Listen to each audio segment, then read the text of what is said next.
Welcome and thank you for joining us. You are listening to the Beyond 50 radio program. I'm Daniel Davis. As many of you have tuned into our program over the years, you know that we really have a wonderful center when it comes to sharing people with what would be sometimes considered as alternative modalities to hearing. We have explored a vast array of different things that we encourage people to at least explore and open their minds to the possibility that healing can come from different modalities and sometimes from the most unlikely sources. Joining us here on the Beyond 50 radio program today is a licensed clinical social worker who has a private practice which serves adolescents, young adults, and adults in Portland, Oregon. He maintains an active Western psychotherapeutic practice and is also involved with addiction and alcohol-drug counseling. He's joining us here on the program today to talk about a modality that he's added to his Western practice simply titled Holotropic Breathwork. And I'd like to welcome to the Beyond 50 radio program today our guest, Mr. Ukiah Marcus. Ukiah, thank you for joining us here on the Beyond 50 radio program. Oh, well, thank you for having me. Now, holotropic breathwork isn't really something I'm familiar with. You know, I've heard of deep meditative breathing and, birth breathing, things like that. Tell us what this holotropic breathwork actually is. Well, holotropic breathwork is basically it's a modern, powerful extension of man's use of non-ordinary states of consciousness to achieve psychological well-being and spiritual well-being, and that's in a lasting sense of it. So it's basically deals with non-ordinary states of consciousness to access our inner healing. And, that's a mouthful that I just said. It's either a mouthful of air or it's a mouthful of something else, isn't it? Yeah, well, that's the thing. It's like a mouthful of air, and then what you have to do is you have to go ahead and say, okay, so what's an ordinary state of consciousness? Okay, what does that really mean? Well, an ordinary state of consciousness is something that we use every day, and that's the thing that allows us to problem solve through the life that we live. And it's the stuff that deals with the stuff of the world outside of ourselves. I like to call it's our problem-solving mind. And so if that's ordinary state of consciousness, we have a non-ordinary state of consciousness that deals with the stuff inside of ourselves. Oh. And that's almost like the observer, not the problem solver. Now, this was something, apparently it's been around for a long time. You first, I guess, experienced this more than 20 years ago. So how long has something like this been around? Well, Stan Grof is a guy who is the guy. He's not the guy. He is an MD, PhD from Czechoslovakia. Okay. And he began his research into non-ordinary states of consciousness in 1955. Now, the interesting thing about this is that non-ordinary states of consciousness, the stuff of the inside, has been man's exploration since pretty much the beginning of time. We have stuff dating back into the Greek culture where they were using something called dream temples to access the inner healing power or the inner wisdom of their people. And what you do is you go and you talk to this priest, right? And then you would go to sleep and have these dreams, and then the priest there would interpret them. Well, those dreams, that's a non-ordinary state of consciousness. That's when the active mind is out of the way. Non-ordinary states have been accessed in the Hindu society, the Hindu cultures, which date back 8,000 years. Through breathing techniques, through meditation. It's in the Buddhist society through breathing techniques and meditation. It's in the Western scientific society. It started with pretty much with Freud when he was investigating hypnosis, but he dropped that. So, and then he went to psychoanalysis, where with free association. And that was the whole process, was to get that problem solver, everyday mind out of the way so that what was inside a person could come out. Well, that didn't work too well. And it has morphed, or our curiosity with what's inside of us and how it can be used to heal has gone now into holotropic breathwork. Also, I should say the shamanistic societies, they use sweat lodges for non-ordinary states, and they use vision quests. It's non-ordinary states. And in many of the religions today, the formal religions where you actually go to church, right, they use fasting, singing, chanting, dancing, all in a state to get that mind out of the way so that our inner healing wisdom, or as they put it, God, can come through you. And so Stan Grof in 1955, was a medical researcher in Czechoslovakia in Prague. And they sent his team a box of Sandoz 25 LSD. Mm-hmm. And up to that point, they didn't know what to do with it. And what they decided, or Sandoz decided, is that it was a good representation of schizophrenia. And it came with a label that said, you guys should take this, because then you would be able to see what schizophrenia is really like, and you'd have more empathy for your psychotic patients. He's a psychiatrist. Okay. So his team did what any good research team would do, is they constructed a very tight environment, and they laid down and they had this experience of an altered state or non-ordinary state of consciousness. And what, if you read Stan Grof, what he will say is his experience when he came back from, when the drug wore off, when he came back, his whole state of awareness and connectedness to the universe was expanded or enhanced. And he said, and his team said, he was heralded by his team, said, let's look at this, what value it has for human beings and psychiatry in itself. So he spent a number of years in Czechoslovakia investigating this, and then he moved to, he went to Johns Hopkins University, where he still continued consciousness research, and then he moved to Maryland Psychiatric Institute, where there was an extensive study of giving this substance to end-stage cancer patients. And they started there, and what the team was finding was that it was having an effect to not relieve the cancer, but to relieve the anxiety that the cancer patients were having facing their own death. Mm-hmm. The study expanded to include other psychiatric disorders like alcoholism, OCD, and post-traumatic stress syndrome, although they didn't have that category at the time, but that's what it was. And they were finding that there was this positive effect. Well, as you know, and as everybody knows, the study got shut down. And what it got shut down with was the government stopped funding any kind of research like that had to do with consciousness at the time, because of political, just the political aspects that were going on, as far as everything needed to be held in the container, or the conservative container that it was, because what was going on the outside was the hippies and yippies and all of that stuff. And stuff started to get dangerous as something got out, and, people were, it's equivalent to giving a bunch of adolescents X-ray technology and then them going out and X-raying the world. Well, that's really dangerous.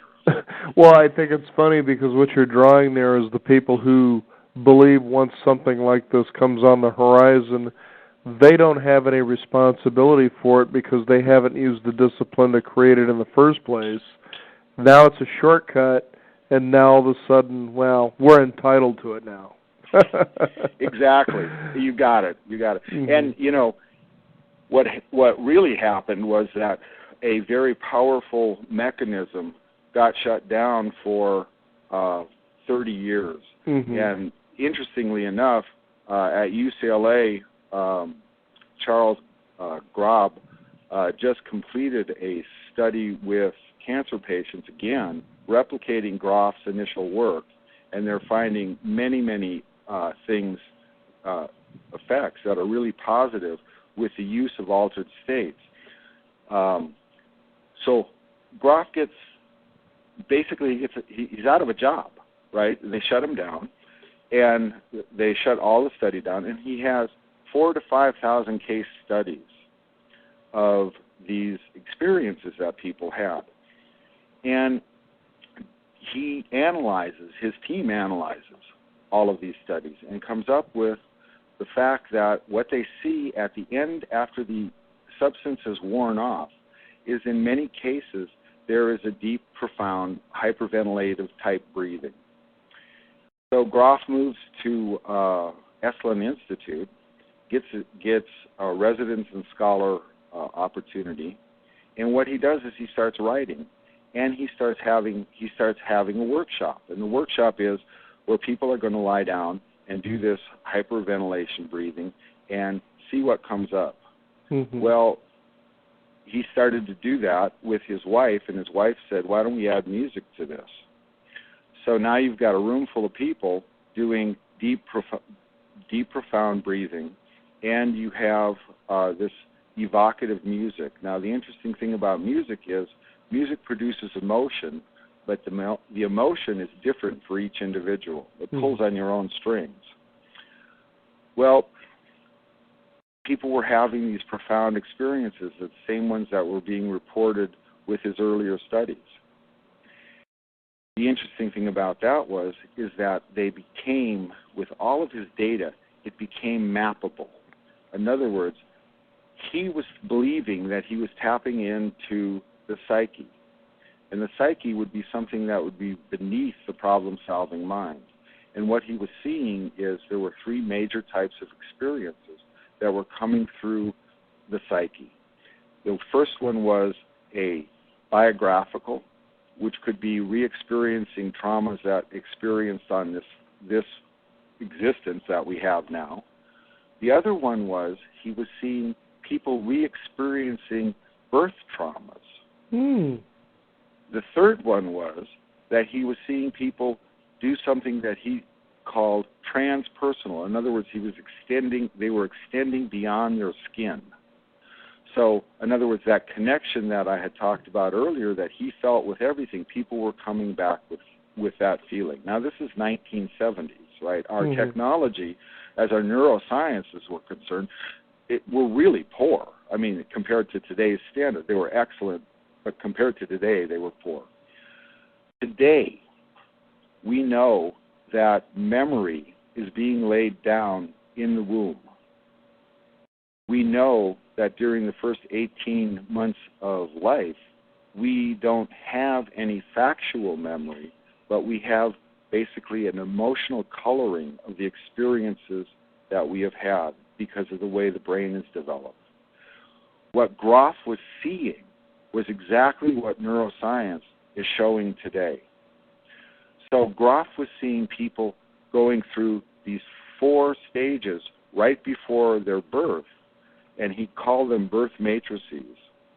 And what he also noticed was that the birth matrices could actually have an impact on people's lives unknown to them throughout their life. So in other words, you could carry the emotion of that experience through your life and not know why you were a certain way. Well, any therapist who's ever worked with somebody and sees somebody who is in constant struggle with their life, even though their life doesn't demand it, and scratches their head and goes, I wonder why this is so. Or somebody who sees somebody who just has this experience that they are stuck in life and there's no reason for it, might just scratch their head and go, I wonder what this is. Right. Well, what Grof was able to show is that these experiences in the pre-birth process of going into a chamber, let's say, because that's what basically the belly of the mom is, a chamber where the chamber gets so tight and you can't get out and nothing you can do will get you out. You're just stuck there. That feeling of stuckness can carry through into life. Or in this third phase of the birth where all hell breaks loose and, contractions start to happen, this fury and this fight begins to occur, in a sense, to get you through the birth canal, that can go and color your life. Mm-hmm. Neuroscience shows that those intrinsic memories and many of the other ones that we have in the first 18 months of life can actually be coloring the way we do life now without our awareness to it. So in the holotropic breathwork, this is just one aspect. In the holotropic breathwork, you can actually tie those experiences, that physical experience of actually having to be in this birth canal, with the emotional experience, and create part of your narrative with that. So I remember a time that I was in the birth canal, and it was really, really tight, and I couldn't get out. That was then, but I got out, and this is now. So I no longer have to experience that through my life. Now, this really, it raises a couple of things as you're thinking about it. For people who are just joining us, we're talking about holotropic breathwork with Ukiah Marcus, who is a certified facilitator of this work. Now, when you talk about birthing trauma, it's really fascinating. Like you said, we're so far ahead of the game than we were in the 1970s when it comes to neuroscience. It's really becoming an area where even the Western community is realizing the way that we treat things, such as cancer, as you mentioned, it's beginning to shift. It's not about knives or chemotherapy or radiation, although that tends to be the breakfast order of the day, but we're starting to understand, through the mind and through the breath, that these are not only possibilities for curing or possibly ridding a person of cancer, but also prevention in the first place. And as you mentioned earlier in the program about different spiritual traditions such as the Hindu and Buddhism, I remember when I first began reading and following, for instance, Zen Buddhism, what I found consistent in just pretty much every book is it starts with the breath, prana, whatever the case may be, in India. But yes, the fact is, getting back to the birth trauma thing, I for some strange reason, I started remembering back in high school when we'd kind of tease each other, tell me about your childhood, but you didn't realize just how accurate a statement like that is till you get older, for instance. But that being said, what I was reminded of is years ago I spoke with or interviewed a lady out of England who was a midwife, and she wrote a book called The Baby Whisperer.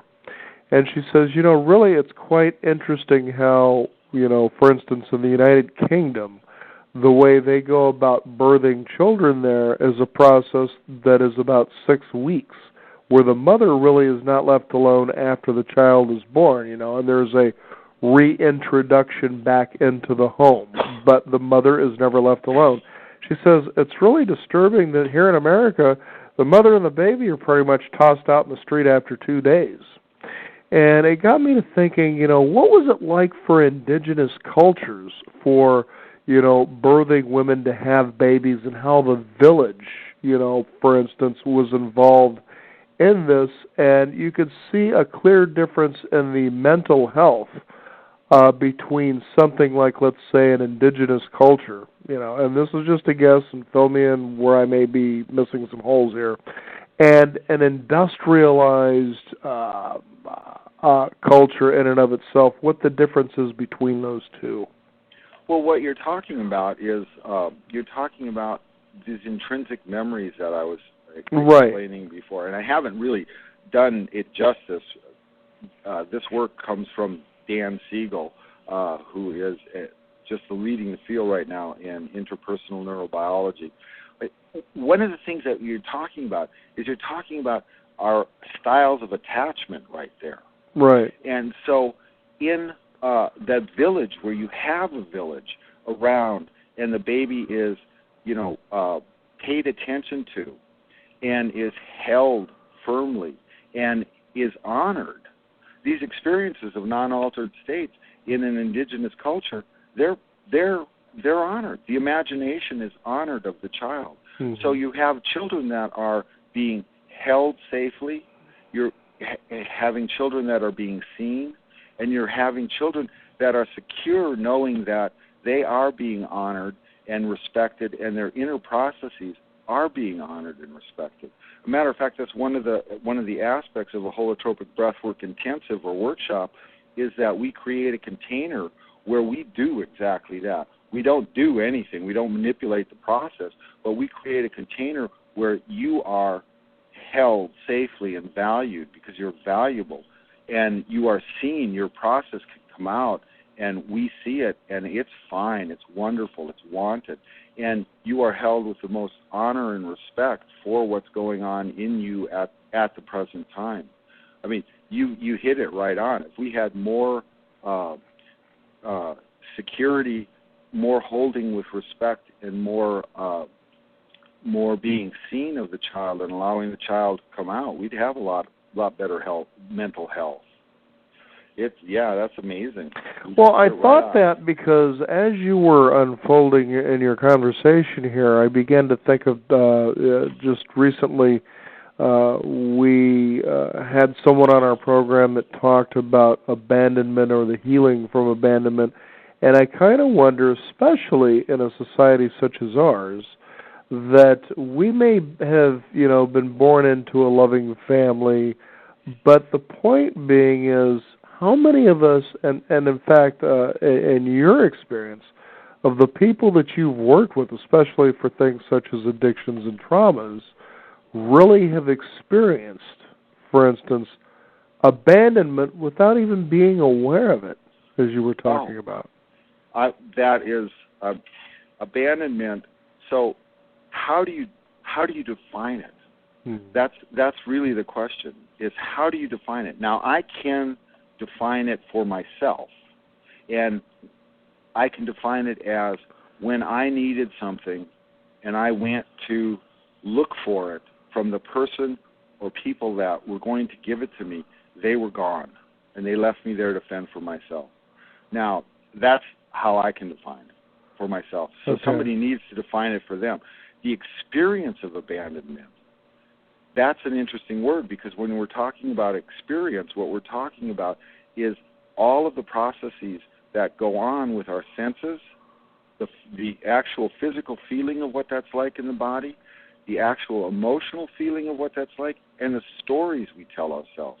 Mm-hmm. So in a non-ordinary state of consciousness, like in a holotropic breathwork intensive, you can have the opportunity to heal that by moving through and experiencing the whole abandonment scenario and realizing that it's in the past and now it's complete because we did experience it, as opposed to maybe shut it down. Like if Mommy walks away from me and closes the door at that time, I may have to go, well, and I'll be right back, little man. Oh yeah, I'm a little man. I got to toughen up here, and so I'm going to have the experience right inside. I'm going to have, oh my God, she's gone, but I can't show that, so I have to push it down. And what that comes is what it's called. Then it becomes an incomplete gestalt. So imagine that we walk on a foundation that is generally pretty firm with packed dirt. Well, an incomplete gestalt would be like an eggshell that is still there, it's still raw, and every time we step on it, the foundation shifts. Well, in non-ordinary states of consciousness, we can actually we can actually go back in time and, in a sense, re-experience that and heal that whole thing, make it a whole again, so that the foundation that we then walk on is more solid.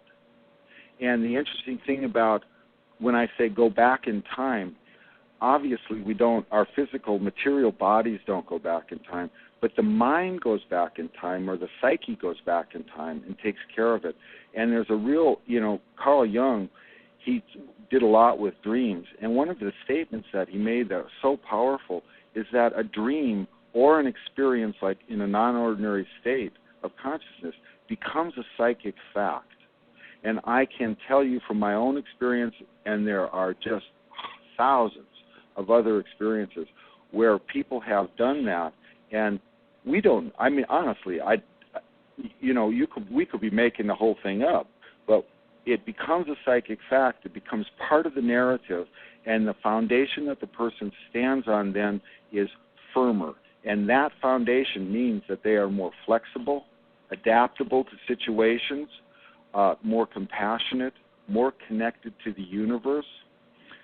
And what I mean by connected to the universe is connected to humanity. In other words, I'm not alone. I'm not alone here. Mm-hmm. You know, and that's one of the things that we didn't talk about yet is that the other two aspects of the holotropic breathwork is one is this perinatal stuff, or the stuff surrounding the birth and the time right after the birth. The other is the biographical, which is what we're talking about right now, healing stuff that has taken place, well, in our age. And the other piece is this transpersonal or beyond the skin aspect. In neurobiology, we talk a lot about integration of the brain to allow ourselves to be this flexible, compassionate, consistent, energetic human being. And one of the pieces of integration is a sense of transpiration. It's a sense of knowing that there is more to us as human beings than is just within our skin. And you can call it spirituality, you can call it religion, you can call it whatever you want, but it's the sense that exists that I'm part of the big picture. And, you know, when you were talking about the indigenous cultures before, that's one of the things that starts when the baby comes out of the womb. I mean, you'll have a ceremony where their power animal is brought in and welcomed and given to this child. Well, you know, there's some religions that have that, and they call it guardian angels. But your guardian angel in those religions seems to disappear by the time you're 3, you know, and so you're left there going, well, I'm not really connected. I mean, that's the whole point of Western religions, Eastern religions, and indigenous religions, is to get us connected beyond our skin to a greater sense of our planet. And I mean, there's a big movement right now in our culture, which is wonderful, that, yeah, let's, you know, they call it the green culture. Yeah, there's more to us than just us. You know, this is always fascinating to talk about, mainly because I know that in a day and an age, we are all searching basically for ourselves. We're searching to find what is our connection in the world so we don't feel alone, but at the same time, searching to find out what our meaning and purpose is while we're here so we can find the greatest bliss we can for the work that we're especially put here to do. And it's interesting when people get off of their personal path, you can just see it in the misery, you know, things such as addiction, you know, seem to always come. But once somebody really finds their true calling or their path, if you will, things like that kind of fall away because the feelings that you get from pursuing or doing or the journey of your special path are so high you wouldn't want anything else. How have you applied holotropic breathwork, for instance, to people who have been bumped off course and use addiction of one form or another as a means to band-aid the wound that they're feeling? You know, that's exactly what they're doing, is they're banding the wound. And the reason I wanted to say that, why it's so important, is because there's a lot of treatment centers over the many years that would have us believe that, for instance, alcoholism is a disease, but we're starting to see that shifting away to something else. Is that true in your case? Well, you know, I mean, there are a lot of ways to look at addiction and alcoholism. Sure. You know, one of the big travesties that I think was done, and it was done because we just didn't know at the time, is that alcoholism and addiction seem to get separated. Right, they're the same thing. You're using something. Yeah. You know, like drugs and alcohol. Okay, well, you're saying that because alcohol is legal, but it's still a drug. Right, yeah, it's just a liquid drug. Good old Richard Nixon. He really screwed up there, didn't he? Yeah. Anyway. Yeah. So, you know, one of the things about addiction is that it is a search for wholeness. Mm-hmm. And people use alcohol or use drugs for a sense of wholeness. And when they sit down on my couch, you know, one of the things that we initially get to very quickly is many, many, many people say that, yes, it gives me a sense of being connected, of being whole. Mm-hmm. And in holotropic breathwork, you can have the experience of being whole and being connected. And there's a treatment center in North Carolina called Fires Creek that actually does holotropic breathwork and is run by one of the founding members of the Grof Transpersonal Training Institute, where they do holotropic breathwork so that people get to have the experience without drugs of this wholeness. It is quite, once you touched on this before, we all want to know what our purpose is. And when I say we all meaning we all of culture throughout time. We wanted to know questions like where we came from, what we're here for, and we have piles and piles of mythology that tries to answer that question or answers that question for specific cultures. Interestingly enough, in a holotropic breathwork intensive or workshop, what you get is people answering those questions for themselves personally. Now, I'm going to relate a personal experience of myself way back when I first started doing holotropic breathwork. I had an experience where I crawled out, and it wasn't me in this body, I crawled out of the primordial ooze onto Earth and developed from that creature up to man. Now, you can say that was imaginative, you can say whatever you want, you can say it was crazy. However, because it was so experienced in my body emotionally and physically, and I'm very visual, so I saw this visually. That's the way I process things. You can't tell me that didn't happen. Right. Now I know realistically, no, I didn't. I was lying on the floor breathing. That didn't happen. But experientially, in my psyche, I know where I came from. Mm-hmm. And I have had this conversation with people, and I actually have the sense of being able to sit there and say, I know where I came from. And that is a peaceful place. I had another experience that actually led me into my profession, that I know what my purpose in life is, and I'm doing it.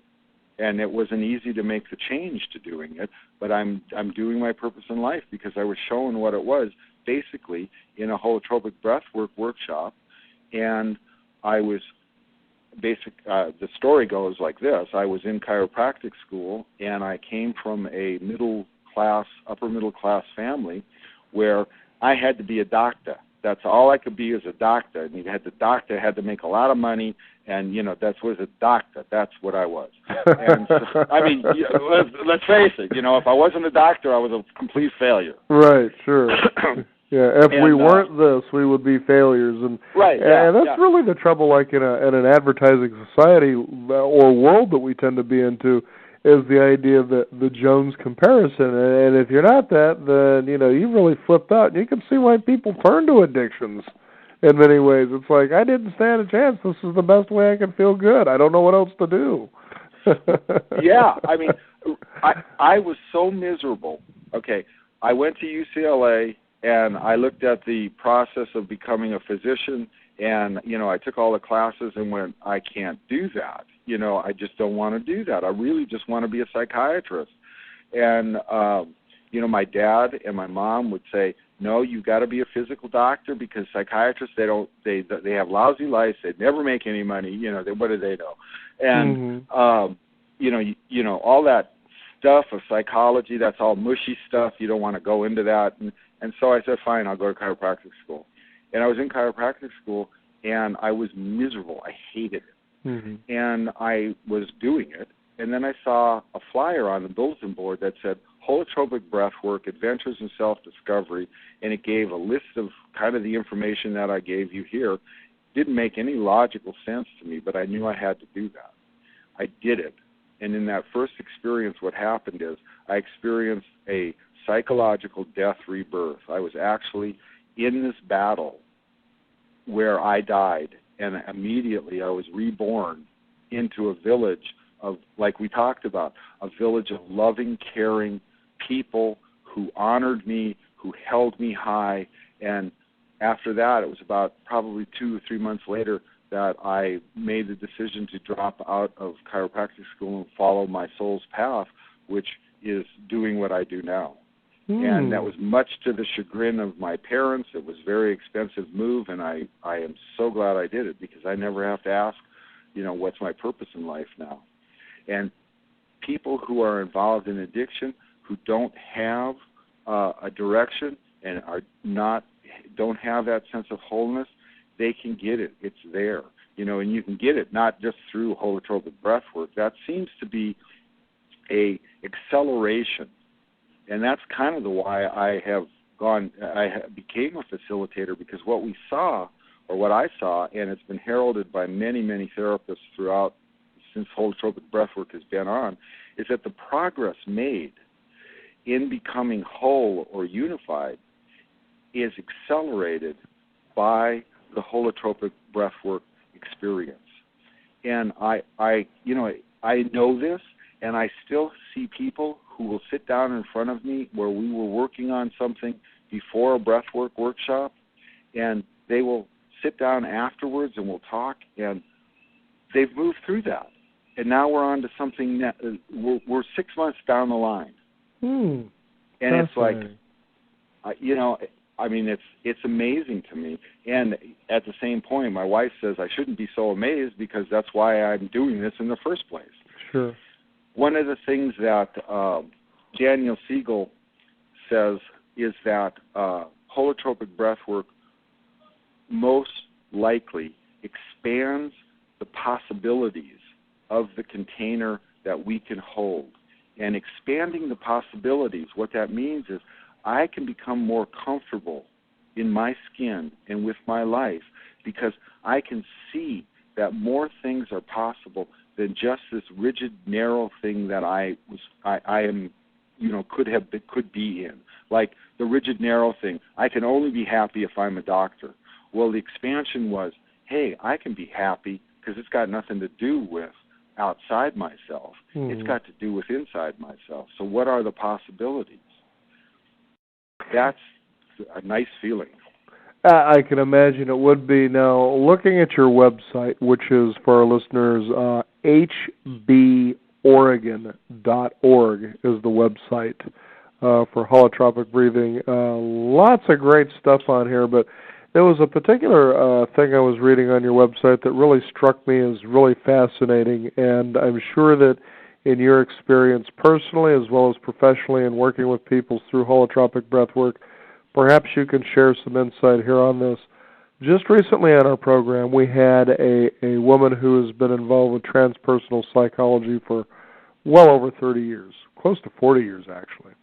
And she had written a book which is sharing with people how they can go about manifesting miracles.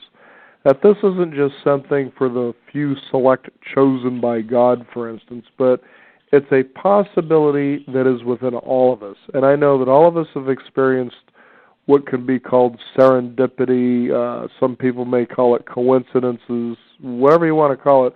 But those are many miracles, and then there are large miracles, things that we just can't explain. But through her book, there was a point where I was asking her a particular question, and she says in the book the same thing that I'm reading here on your website. So I'd rather just read what it says here on your website. It says, the basic premise is that we all have a deeper knowledge, wisdom, that lies beneath our left brain thinking mind. If we can, quote, get out of our own way and allow that deeper wisdom to come forth, positive things happen. And it's fascinating because that's exactly what she says is the trouble with a lot of us. We tend to get in our own way. We do our own stumbling over ourselves, and that's why we fall short. Tell us about that in your work. She is absolutely right on. The problem-solving mind, this mind that I talked about at the beginning of the program, was my guidance, my wisdom, and even, neurobiology is saying this to some extent. the mind was given to us to solve problems for our survival. And if you don't find anything to solve, it'll find them for you. Yes, it makes it up. It makes it up. So it's very, very busy creating problems and solving them. Mm-hmm. What that creates for us is not listening or not being connected to the rest of the world. We have this inner wisdom in us that will come to us or comes to us and tells us exactly what we need at the time. And so it will actually show us things. One of the things that happens when you get your mind out of the way is we call it synchronistic events, things that occur in our lives that are, you could call them miracles. I would rather call them synchronistic events. It's in a sense that our insides and the universe are in line, and we are accepting what the universe is giving. And most of the time, our minds are in the way, and we don't even see the stuff that is in front of us that is miraculous, or is for our own healing, or is for ourselves.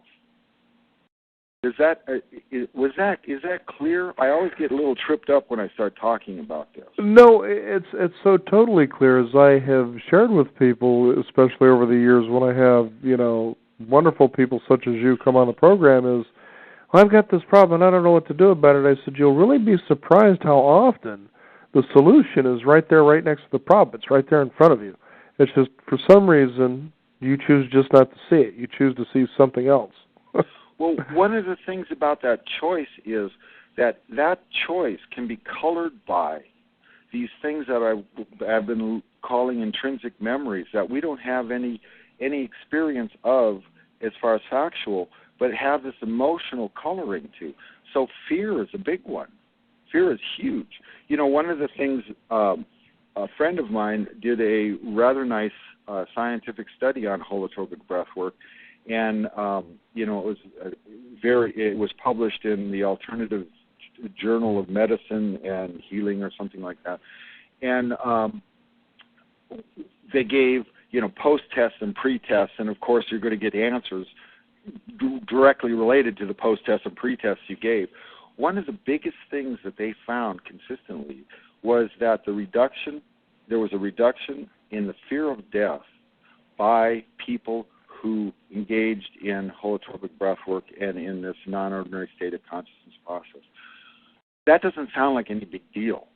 If you sit in my chair and you see people come into your office day after day expressing fear, you find that fear of death is huge. And it can manifest in a lot of ways, in small ways, but it's still present. And so choosing something different causes us to fear that our ego, our self, will die. Well, that means we'll have to change in psychological terms. That is perceived as a death by the psyche. And the fear of death plays into that and says, I don't want that to happen. Matter of fact, in its most extreme form, the fear of death is what keeps, from my experience, the fear of death is what keeps, the fear of ego death, I should say, is what keeps people stuck in many psychotic states. And I know that's so huge of a statement, and if anybody in my profession is listening right now, that needs a volume of explanation. It really does. I don't think it's really true at all, because I think what you're saying is completely true, because you take a look at, for instance, how many people are at jobs that they just feel miserable about, but because, it's earning a paycheck, so they're able to put food on the table and keep their mortgage or their rent paid, but they really yearn to start a business. However, then they start looking at statistics that support fear, for instance, that say, 90%, let's say, of all businesses fail within the first 5 years. So all of a sudden, they take the road saying, I'm of that 90%.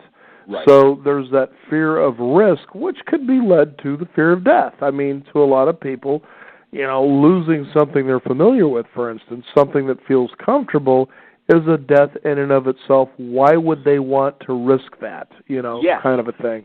So I can see where what you're saying, just based on that alone, makes complete sense.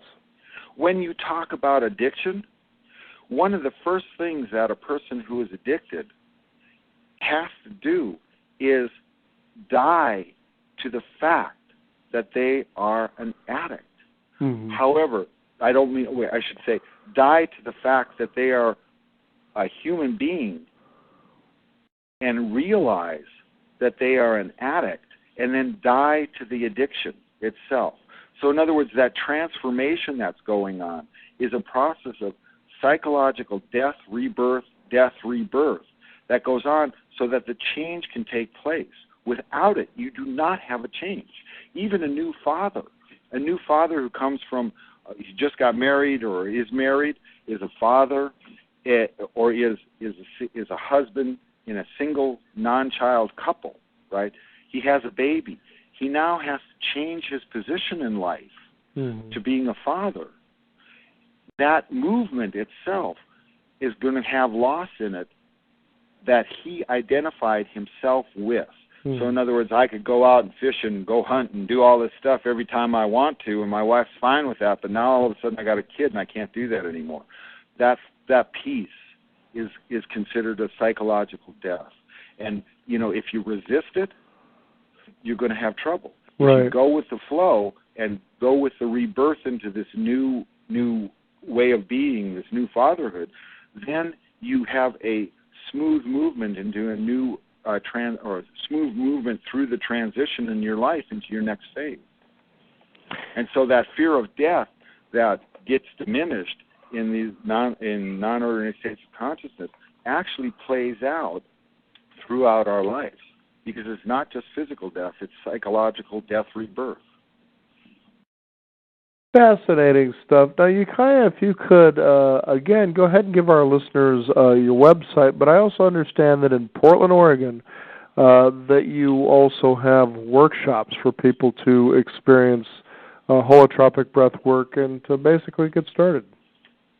Yes. The website is www.hboregon.org. That's www.hboregon.org. HB stands for Holotropic Breathwork. The next workshop or intensive will be January 20th and 21st. And the evening of January 20th, it's just a couple of hours. And what we do is we do a lot of getting us to meet your mind, sort of so that you know how to get it out of the way on the following day when we actually do the breath work itself.